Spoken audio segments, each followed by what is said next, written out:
Love and blessings, peace and prosperity. What is good in your world, beautiful, divine soul? It's me, Nicole P, your spiritual barista, serving you wisdom, guidance, and inspiration from the cards. I'm recording this episode on Sunday, March 24th, on the eve of the full moon in Libra lunar eclipse. And it feels really good to be sitting here drinking my cafecito, looking out the window at the birds. And I checked my records here and I had not been on since the 29th of February. And let me tell you something, my love.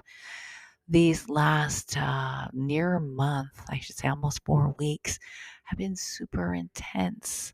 My mom fell very ill and we have been in and out of doctors and 2 hospitalizations. She's home. Mama D is home. It's been less than a week that I brought her home, and it's been very touch and go, quite honestly. My mom has had in this period of time 2 near-death experiences, and wow, the rawness that my soul feels right now is immense. And of course, during the times of sorrow and fear and frustration with systems, with medical systems, I know there's some really great, amazing folks working in those systems, and it's still a system that people are stretched thin, and so many of the models are profit over people and, advocating within those systems, and it's intense. And so I have a peace in my heart and my soul and in my body that I have my mom home now, and that I can provide a loving, peaceful sanctuary for her healing, for whichever direction her healing takes. And I felt it was time to come back to the space that I love and adore so much, the Cafecito and Tarot Podcast. And it's a way for me to also come back into life and to living. And although all this is part of my life, no doubt, but I think one of the biggest things when you are providing care for someone that is dancing between the worlds, so to speak, is to be present to the experience and also remember to come into life as well. Aspects of life that maybe you had prior to the eruption or the what went down. I don't know how else to say it. And so moving towards something, I guess, is very important. And I felt called to come back into this space. And so thank you for being here. If you're new, welcome, welcome, welcome. And if you and I have been hanging out for some time, mad love for continuing to be with me on this journey, the Cafecito and Tarot Podcast. I pulled a card this morning, and I think it was a card. I think it is, a card that offers such a timely message in relationship to the lunar eclipse. And we're in Aries season. And I'm telling you, Pisces season is one that for so many years now brings up so much.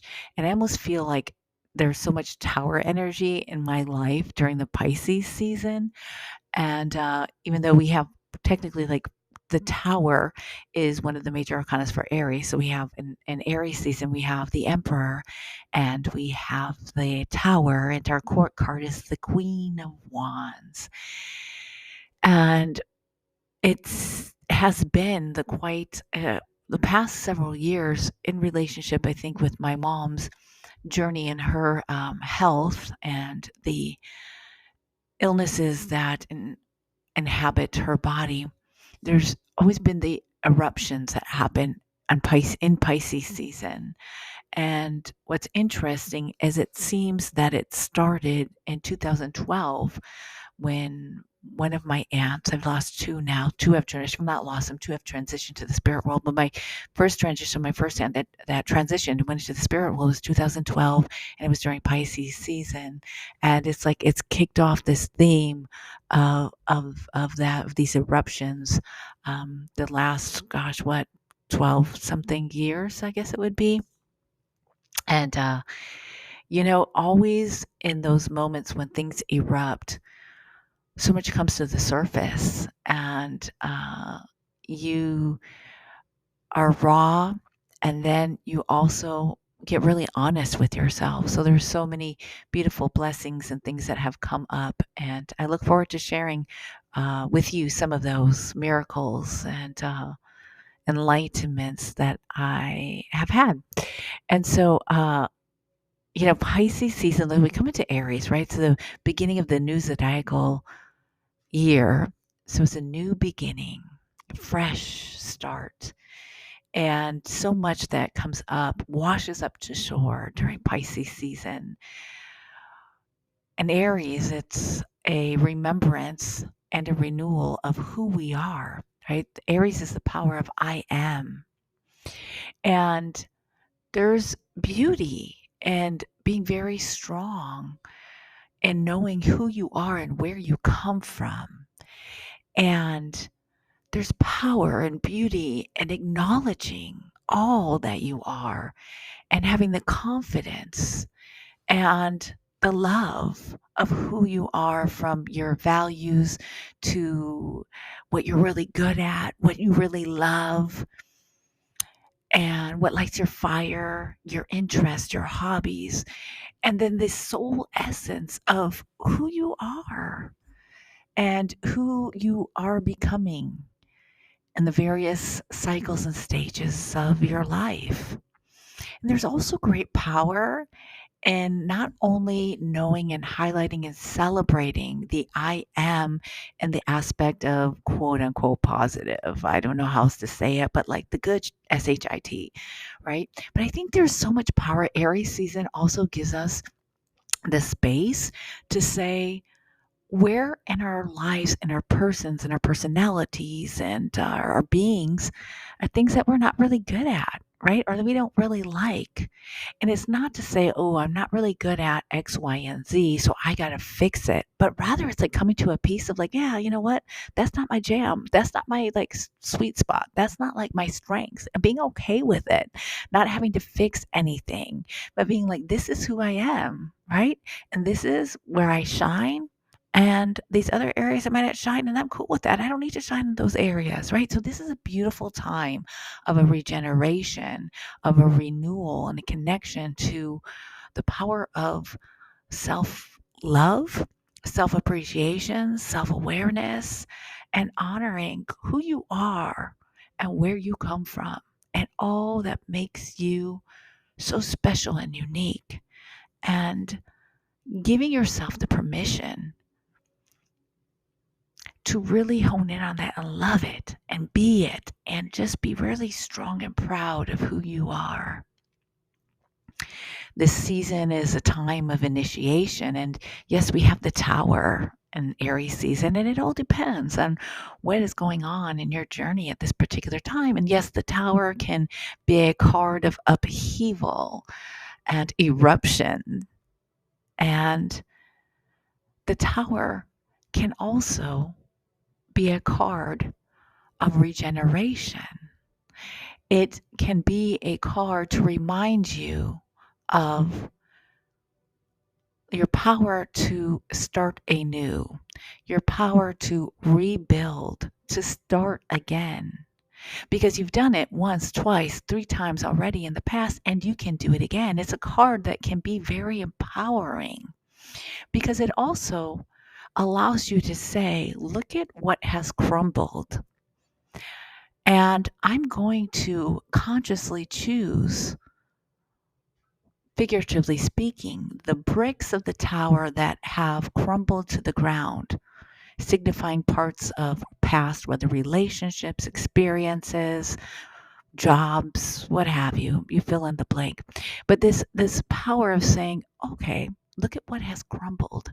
I'm going to choose what parts of the past that I am going to put forth in creating my new tower. Do you feel me with that? Right? You get to say in rebuilding your tower what comes with and what stays behind. And so that tower card can be very empowering because once again, it's a reminder that you've built your queendom or kingdom, your empire, your space. You've done it before and you can do it again. And you have a fresh start. And it's never too late. You're never too old. You're never too young. You're never too anything, right? Life is about evolution, becoming on a continuous basis. And so it can be a very empowering card. And once again, it's empowering even when it is an upheaval card or an eruption. It doesn't feel like it at the time. It does not feel like it at the time. So I don't want to ever dismiss the feelings of when you're going through the tower and the really hard stuff. Don't want to ever dismiss that. But there's even in the unbearable, like grief or fear, all that, there's beauty, there's miracles that come up to be. So those are the energies, briefly, right, that Aries season offers us. And this fire of this initiation of feeling like I'm alive, like I am alive. And I am divinely on time. I'm divinely guided. And I am just amazing. I am just amazing. Right? There's nothing flawed. I mean, there may be some stuff you got to work on. I know I do, right? Like we have the human things. I can be really impatient. I can, I have my stuff. We all do. That's part of the journey, right? And I think when we just laugh at it, we acknowledge it and roll and build. And that's what Aries seasons offers us. And this energy, like Queen of Wands, of this fire of like, ooh, I got this. Like this, when you feel on fire, fire warms you up. And we need that warmth after Pisces season, after coming crawling to the shore, right? All wet from swimming in the underworld of the sea. And so, however it is that you dance with these energies in this season, I hope that you open and without any judgment, without trying to fix yourself, you don't need to fix anything. May you be open to the evolution, may you be open to the beauty that you are and to the energies that the Emperor and the Tower have in store for you and the Queen of Wands in this season in your life. The card that I pulled this morning as I was sipping on my cafecito, in fact, talking about cafecito, let me get a little sip here. I pulled the Four of Swords. And the cosmic connection is Jupiter and Libra, and how fitting, right? The full moon in Libra, lunar eclipse is going down. I think if I remember correctly, hold on, I have to stretch my leg. It's at 3 in the morning Eastern time. Don't mind me. Hold on one second. I have a little studio where I normally work out of and record, but I've moved everything into the house where we rent. So the property we rent, we have a house and a little mini studio. But I moved everything in here because I have to keep listening for Mama D in case she needs me. So I'm like sitting on the floor and my leg just fell asleep. Okay. So the Four of Swords, I lost my train of thought. I had the cafecito, my foot fell asleep. Okay, Four of Swords. Jupiter and Libra is the energy. That's a card that I pulled, and I think this is such a beautiful message for us. It's a wonderful message for us and a reminder for us that the eclipse season or eclipse time is a time for us to not necessarily engage with our magic, engage with manifesting, engage in any sort of way. It's a time for us to be in relationship with spirit, with the cosmos, with the underworld, and allow nature to run its course. Allow ourselves to be still, allow ourselves the time of respite. There's no need to gather more information. There's no need to have a plan. There's no need to have a particular ritual. Now, of course, if you're part of any sort of circle or some sorts of things, you follow your practice, right? So many times people will have circles and things and other rituals, ceremonies during lunations. And so that's not to say to not partake in any of that, but rather so many times, especially with full moons and the new moons and those two particular cycles. And there's a lot of ways in magic we can engage in all the lunar cycles, but it can be like, oh, it's a full moon. Oh, it's a lunar eclipse. This is really like activated energy. I got to do this. I got to have this set up. I got to be.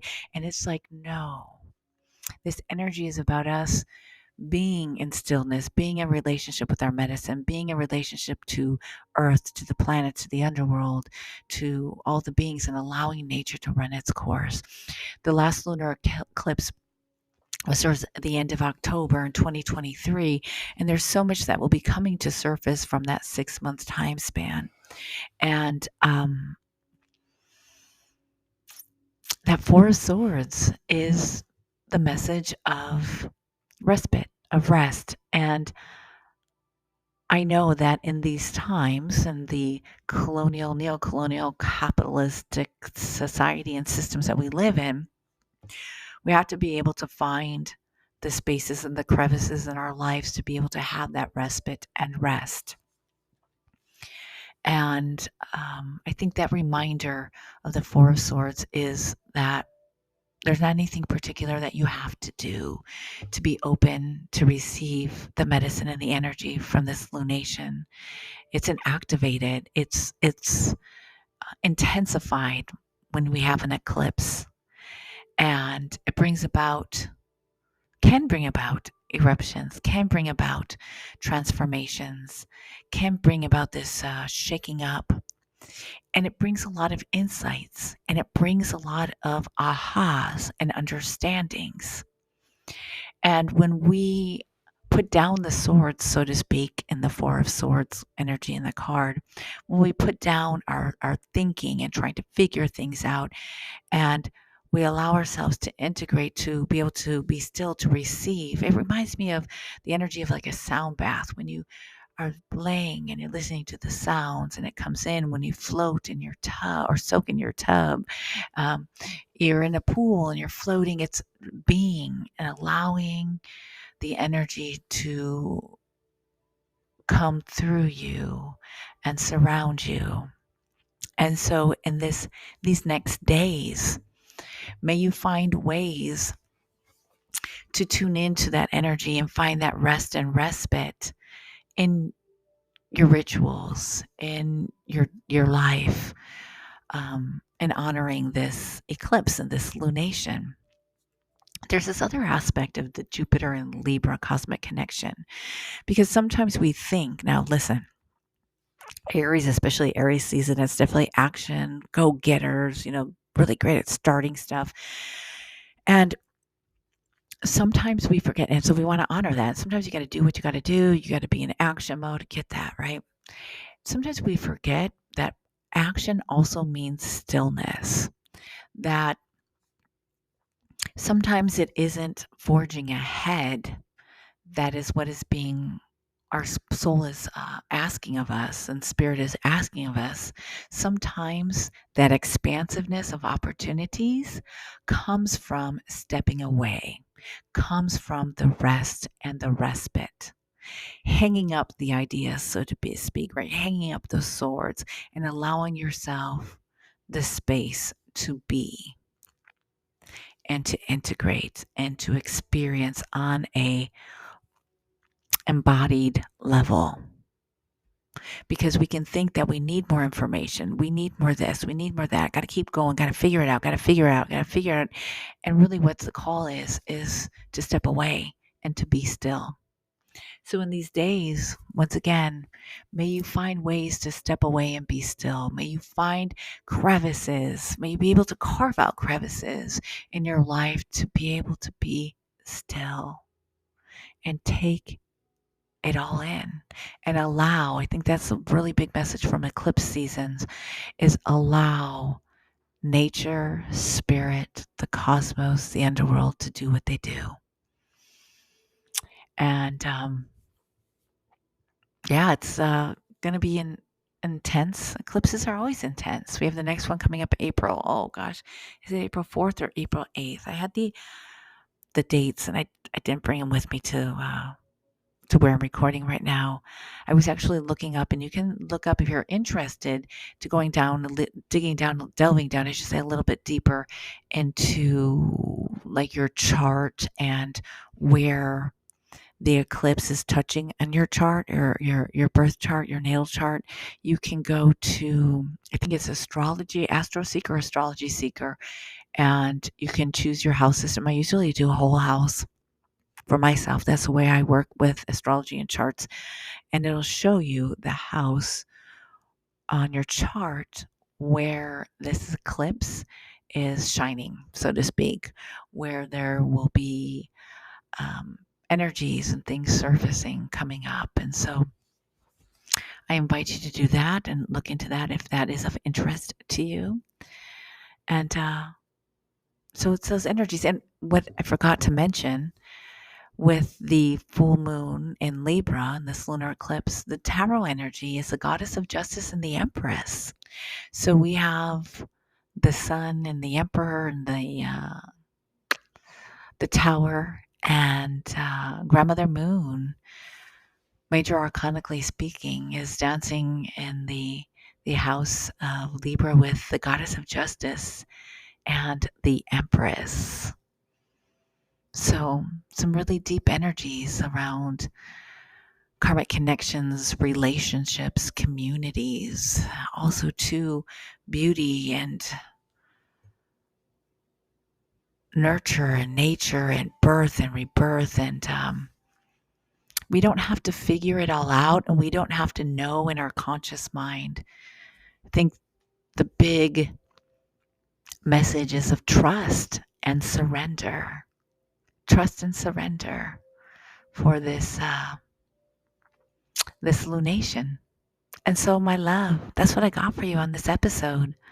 Thank you so much for tuning in. It really means the world to me. And I look forward to coming back on a regular basis, slowly as I'm integrating myself into life, into another aspect of life, because all this is life. All this is part of life, right?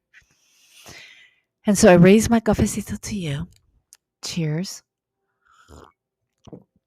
May you be open to the blessings and the medicine and the miracles all around each and every day in each and every experience.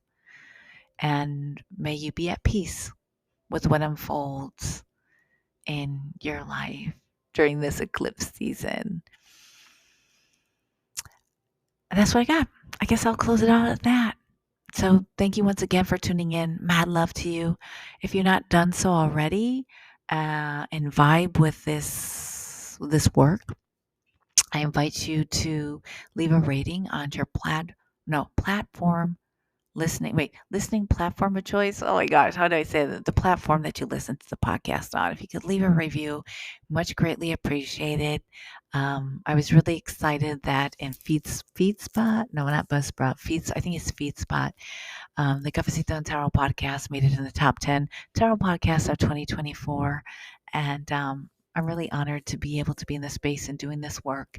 It is a space of love and passion, and I love being of service in this way. And so my dream, my intention is that I can continue to do so, and one fine day between my podcast and when I'm able to open my books and offer readings once again, that it is my primary source in which I can financially provide for me and Mama D. All right. Mad love to you. Peace. And I will be back again soon in this upcoming week. Take care, beautiful soul.